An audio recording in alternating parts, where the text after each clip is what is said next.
नमस्कार दोस्तों, आप सभी का हमारे एमडीएस न्यूज चैनल में स्वागत है। दोस्तों, आज हम बात करेंगे 13 जनवरी के सभी मुख्य समाचारों और तमाम बड़ी खबरों के बारे में। दोस्तों, अगर आप हमारे चैनल पर नए हैं तो प्लीज चैनल को सब्सक्राइब करके बेल आइकन को भी दबा दें, जिससे आप सभी तक सभी ताज़ा खबरें जल्द ही पहुंचा सके। तो आइए दोस्तों, बिना टाइम वेस्ट किए खबरों पर नजर डालें। Gold price update. इस खबर को पढ़कर झूम उठेंगे सोने के खरीदार, यहाँ जाने ताज़ा भाव। जैसा कि दोस्तों आप सभी को पता होगा कि कोरोना काल से सोने चांदी की कीमतों में उतार चढ़ाव जारी। इसी बीच सोना खरीदारों के लिए एक बेहद अच्छी और बड़ी खबर है। आप सभी को बता दें कि पिछले कुछ दिनों से सोने की कीमत में लगातार गिरावट दर्ज की जा रही है। इसी बीच सोना अपने रिकॉर्ड स्तर भाव से 8,000 रुपए तक नीचे गिर चुका है। साथ ही कोरोना वैक्सीन को लेकर आ रही अच्छी खबरों के बीच सोमवार को इस सप्ताह के पहले कारोबारी दिन भी सोने की कीमत में बड़ी गिरावट दर्ज की गई थी। इसी बीच दोस्तों सोने की कीमत में 911 रुपए की बड़ी गिरावट आई और सोना 50,000 के आंकड़े से नीचे लुढ़क गया। साथ ही चांदी की कीमत में 3,303 रुपए की बड़ी गिरावट दर्ज की गई है। वहीं सोना अपने रिकॉर्ड स्तर भाव से 8,000 रुपए नीचे गिर चुका है, जबकि पिछले 2 कारोबारी दिनों में सोना 1,500 रुपए से ज्यादा गिर चुका है। दोस्तों आप सभी को बता दें कि सोने के दाम में गिरावट की एक बड़ी वजह कोरोना से सुधरते हालात और कोरोना वैक्सीन की मार्केट में आने की खबर भी है। कोरोना वायरस संकट के दौर में जहां सोने के दाम ने आसमान जैसी ऊंचाई छू ली थी, वहीं अब फिर से बाजार के मजबूत होने से ऐसा लग रहा है कि सोना एक बार फिर से कोरोना वायरस के पहले वाली स्थिति में पहुंच सकता है। इसी बीच अगली खबर देखिए। अब इस प्रदेश में भी 19 जनवरी से खुलेंगे स्कूल, सरकार ने जारी की गाइडलाइंस। जैसे कि आप सभी को पता होगा कई महीनों से स्कूलें बंद है, तो दोस्तों इसी को लेकर बड़ा अपडेट सामने आया है। आप सभी को पता है कि कोरोना के कारण देश में मार्च से स्कूल और कॉलेज बंद हैं। हालांकि 16 जनवरी से देश में कोरोना वैक्सीन लगने की शुरुआत हो चुकी है, जिसको देखते हुए कई प्रदेशों ने फिर से स्कूल और कॉलेज खोलना शुरू कर दिया है। इसी के साथ में अब खबर आ रही है कि तमिलनाडु में 19 जनवरी 2021 से स्कूल फिर से खुलेंगे। साथ ही तमिलनाडु में स्कूलों को फिर से खोलने की तारीखों की घोषणा करते हुए तमिलनाडु सरकार ने भी इसी बारे में 100 और दिशा निर्देश साझा किए हैं। आप सभी को बता दें कि शुरुआत में स्कूल केवल कक्षा 10वीं और 12वीं के छात्रों के लिए फिर से खुलेंगे। इसी बीच सरकार द्वारा साझा किए गए एसओपी के अनुसार एक कक्षा में 25 से अधिक छात्रों को अनुमति नहीं दी जाएगी। साथ ही छात्रावासों को में रहने वाले छात्रों को भी स्कूल जाने की अनुमति दी गई है। व्हाट्सएप की ओर से भी बड़ी खबर है। नई प्राइवेसी पॉलिसी के विरोध के बीच व्हाट्सएप की सफाई, कहा हम किसी के साथ आपका डेटा नहीं कर रहे शेयर। जैसा कि आप सभी को पता होगा कि अभी व्हाट्सएप को लेकर बड़ी खबरें आ रही। इसी बीच व्हाट्सएप की नई प्राइवेसी पॉलिसी का जमकर विरोध हो रहा है। आप सभी को बता दें कि 8 फरवरी से कंपनी नई प्राइवेसी पॉलिसी लेकर आ रही है। वही विरोध बढ़ता देख कंपनी ने अपनी सफाई पेश की है, जिसमें व्हाट्सएप द्वारा बताया गया है कि कंपनी आपका डेटा फेसबुक के साथ शेयर कर रही है या नहीं। आइए दोस्तों जानते हैं कंपनी ने क्या क्या कहा है। दोस्तों आप सभी को बता दें कि व्हाट्सएप ने ये साफ कर दिया है कि न तो व्हाट्सएप और न ही फेसबुक आपके प्राइवेट मैसेज को पढ़ सकता है और न ही व्हाट्सएप पर आपके फ्रेंड्स और फैमिली के साथ आपकी कॉल सुन सकता है। साथ ही कंपनी ने कहा आप जो भी शेयर करते हैं वह आपके बीच रहता है। ऐसा इसलिए है क्योंकि आपके personal message end to end encryption द्वारा सुरक्षित हैं। हम इस सिक्योरिटी को कमजोर नहीं होने देंगे। बर्ड फ्लू को लेकर बहुत बड़ी खबर सामने आई है। चिकन खाने वाले सावधान, देश के इन 10 राज्यों में फैला बर्ड फ्लू। जैसा कि आप सभी को बता दें कि देश में अभी बर्ड फ्लू काफी ज्यादा फैल रहा है। केरल, राजस्थान, मध्य प्रदेश, हिमाचल प्रदेश, हरियाणा, गुजरात, उत्तर प्रदेश, दिल्ली और महाराष्ट्र के बाद बर्ड फ्लू के मामलों की पुष्टि के बाद उत्तराखंड मंगलवार को भारत का 10वां राज्य बन गया जहां पर बर्ड फ्लू पाया गया है। आप सभी को बता दें कि दिल्ली में चिकन के आयात पर प्रतिबंध लगा दिया गया है और साथ में राजस्थान में जयपुर चिड़ियाघर के पक्षी विंग को कुछ पक्षियों के मृत पाए जाने के बाद बंद कर दिया गया है। एवियन फ्लू उनकी मौत का कारण था या नहीं, इसकी जांच के लिए वहां के पक्षियों के नमूने भोपाल भेजे गए हैं।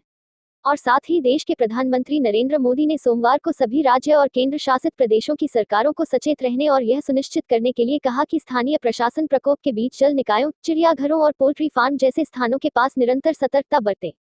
एवियन इन्फ्लुएंजा एक संक्रामक वायरल बीमारी है जो इन्फ्लुएंजा टाइप ए वायरस के कारण होती है, जो मुर्गियों, बत्तखों और टर्की जैसे पक्षियों को प्रभावित करती है। चलिए बढ़ते हैं अगले बड़े अपडेट की ओर। Weather report. मौसम विभाग ने दी चेतावनी, इस राज्य में होगी भारी बारिश। जैसा कि दोस्तों आप सभी को पता होगा कि पिछले कुछ दिनों से देश का मौसम बिगड़ा हुआ है।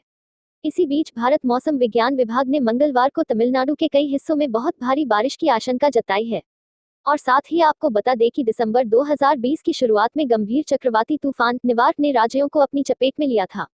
इसी बीच आईएमडी ने आज सुबह बुलेटिन में कहा, तिरुनेलवेली, थूथुकुडी, विरुधुनगर और तमिलनाडु के रामनाथपुरम जिलों में अलग अलग स्थानों पर बहुत भारी बारिश होने की संभावना है। इसी बीच मौसम विभाग ने कहा कि तमिलनाडु के लिए मंगलवार की चेतावनी 13 जनवरी को 8:30 बजे से बहुत भारी बारिश और बुधवार 14 जनवरी तक 8:30 बजे तक के लिए भारी है।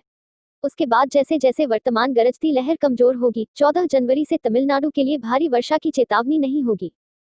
उड़ीसा से भी एक बहुत महत्वपूर्ण खबर सामने आई है।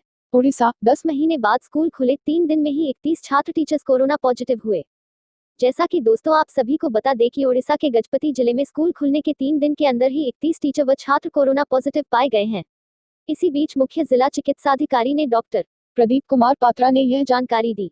पात्रा ने कहा कि जिले के स्कूलों में 31 नए कोरोना पॉजिटिव मामले सामने आए हैं।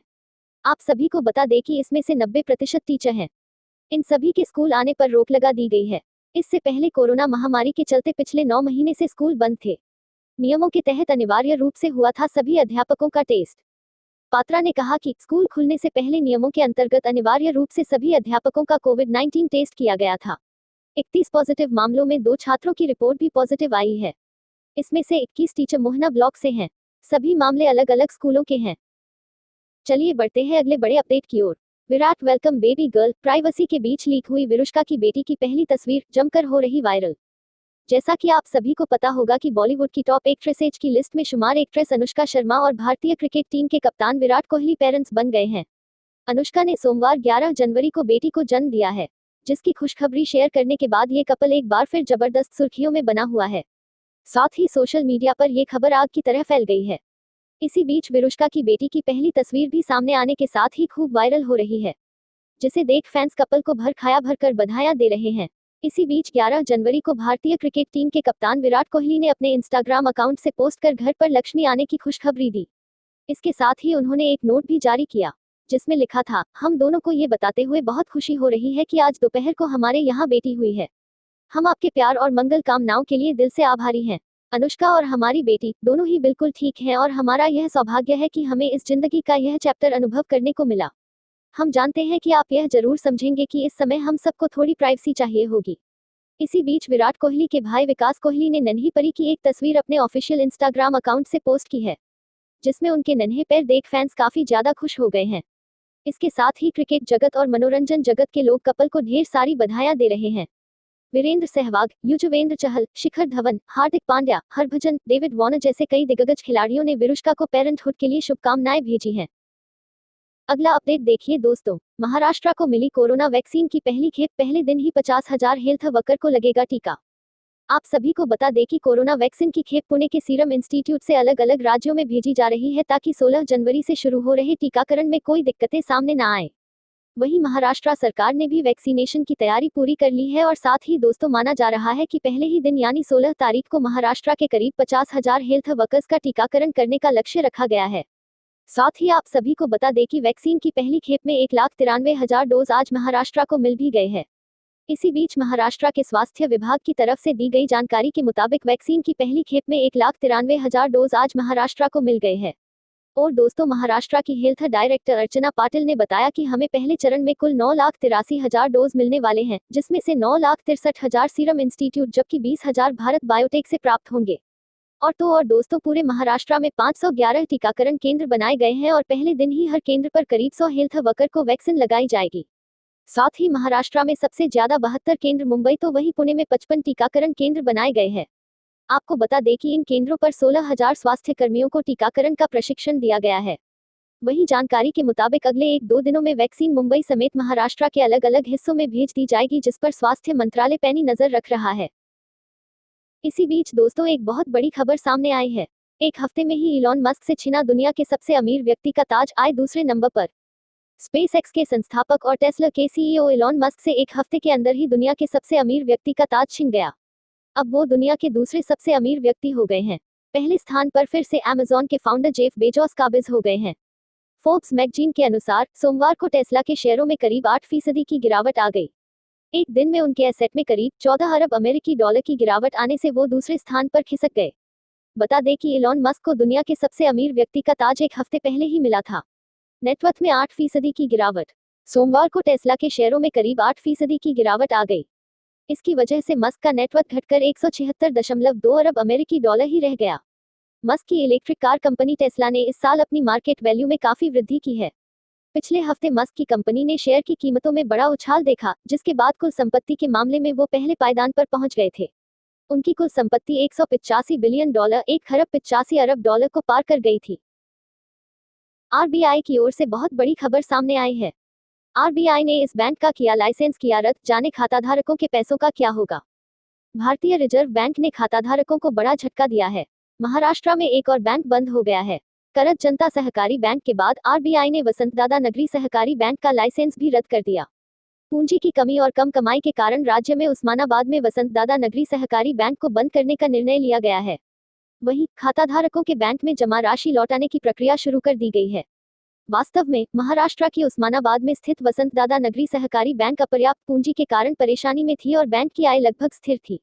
ऐसी स्थिति में भारतीय रिजर्व बैंक ने इस सहकारी बैंक का लाइसेंस रद्द करने का निर्णय लिया। बताया जा रहा है कि बैंक अपनी मौजूदा वित्तीय स्थिति के अनुसार जमाकर्ताओं के पूरे पैसे नहीं लौटा पाएगा। इस वजह से उसका लाइसेंस रद्द कर दिया गया था। इसके साथ ही आरबीआई ने परिसमापन की प्रक्रिया शुरू की और जल्द ही बैंक जमाकर्ताओं को पैसा लौटाने की प्रक्रिया भी शुरू की जाएगी। अब यह बैंक बैंकिंग व्यवसाय नहीं कर पाएगा। ऐसे में अगर आपके पास अभी भी इस बैंक में पैसा है तो चलिए हम आपको बताते हैं कि अब आपके पैसे का क्या होगा। क्या आप इस बैंक में जमा सारा पैसा निकाल पाएंगे? चलिए दोस्तों, आज के लिए बस इतना ही। अब कल मिलेंगे देश भर की तमाम बड़ी व छोटी खबरों के साथ। दोस्तों, अगर आप हमारे चैनल पर नए हैं तो प्लीज चैनल को सब्सक्राइब करके बेल आइकन को भी दबा दें और रोजाना ऐसी वीडियोस को लाइक कर शेयर करना ना भूलें। धन्यवाद।